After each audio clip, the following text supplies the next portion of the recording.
նույնիսկ զենքի կանոնների վարման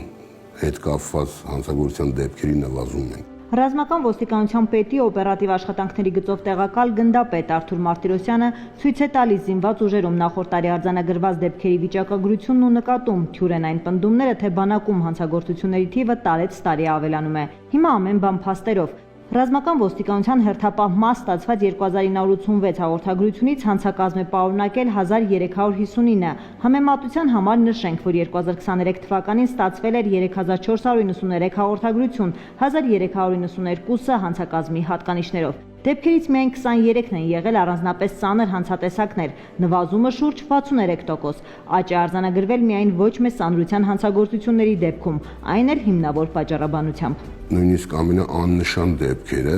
արձանագրվում է եւ դրանց գերեվական կամ կարգապահական հետևանքները ըստ էության վրա է հասնում, որը մեծ կանխարգելիչ բնույթ ունի։ Անցած ժամանակաշրջանում նաև վերահսկել ենք վերադաս հրամանատարների կողմից կարգապահական խախտումների արդյունքում անցկացված ծառայական քննությունների եւ դրա արդյունքում զինծառայողներին կարգապահական պատասխանատվության ենթարկելու process-ը, որը նույնպես շատ կարևոր է։ Բանակում կատարված հանցագործությունների թվի նվազման մասին է փաստում նաև զինդատախազության տվյալները։ Ըստ այդմ նախորդ տարվա ընթացքում զինված ուժերում արձանագրվել է 2093 դեպք, 265-ով պակաս 2023 թվականի համեմատ։ Գրանցվածներից 762-ը եղել են պատահարներ, 1331-ը ենթադրյալ հանցագործություններ։ Բոլոր դեպքերում նվազման միտում կա։ Նույն պատկերն է նաև արձանագրված մահերի դեպքում։ Ռազմական ոստիկանությունը արդյունավետ պայքար է մղում նաև այս ուղղությամբ։ Օրվա տարբեր ժամերի անակնկալ ստուգայցեր է իրականացնում զորամասեր, արգելված իրեր, կարգազան զինծառայողներ հայտնաբերելու, զորամասում առկա խնդիրները վերհանելու նպատակով։ Զենքի պահելու տեղերը, վայրերը, մարտական հերթապահությունից հետո զենքը ժամանակին չհանձնելը, իրենց մոտ պահելը, այս ամեն ինչը արձանագրվել համապատասխան միջնորդագրերով ներկայացվել է իրավասու ղեկավարներին եւ անցկացվել է ծառայական քննություն։ Ռազմական ոստիկանությունում պարբերաբար իրականացվում են վերլուծություններ եւ պարբերաբար փոփոխվում են ծառայությունների կազմակերպման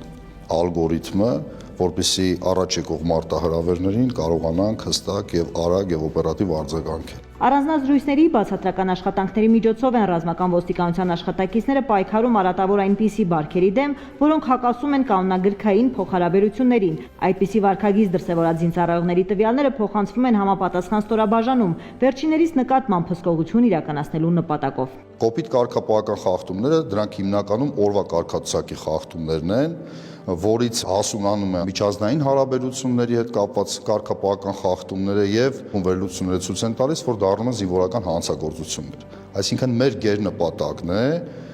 շեշտը դնել ոչ թե զինվորական հանցագործությունների բացահայտման վրա, այլ կարգապահական խախտումների կանխարգելման եւ թույլ չտալու, որպեսզի դրանք հետագայում դառնան զինվորական հանցագործություններ։ Թյուր են նաև այն պնդումները, թե զինվորական հանցագործությունները չեն բացահայտվում եւ մեղավորները պատասխանատվության չեն ենթարկվում։ 2023 թվականին դատարաններում մեղադրական դատավճռով ավարտվել են 394 քրեական գործեր 426 անձի վերաբերյալ։ 2024 թվականին կատարված հանցագործությունների դեպքերի բացահայտման ցուցանիշը կազմել է 93.6%։ Պաշտպանության նախարարությունը բանակում կատարված հանցագործությունների կանխարգելման հարցում կարևորում է ռազմական ոստիկանություն հասարակություն կապի ամրապնդումը։ Գերատեսչությունը քաղաքացիներին հորդորում է որևէ խնդրի մասին իմանալու դեպքում ահազանգել 188 թեժգից։ Արդյունավետ համագործակցությունը միտված է ավելի կարգապահ, կանոնադրային հարաբերությունների վրա հիմնված բանակ ունենալուն։ Տաթևիկ Աբրահամյան, Ռազմիկ Տիգրանյան, Հայկ Չիլինգարյան, Զինուշ։